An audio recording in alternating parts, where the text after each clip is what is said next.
To remove the Blink Video Doorbell from your account in the Blink app, first of all we'll need to make sure that we have a original device that is connected to your Blink Doorbell and the Blink app that has the account that you want to remove the Blink Doorbell from as well. Now when you have that sorted, go to the home and select the three dots next to the video doorbell that you want to remove.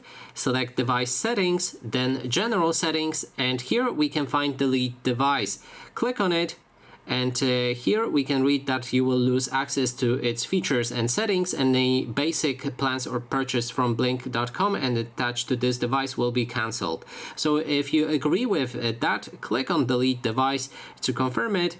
And that way we've just removed our Blink Doorbell from our device. We also should click on the Blink Doorbell button to confirm that deletion. So that is basically everything. Thanks so much for watching, and if you like this video, please consider subscribing.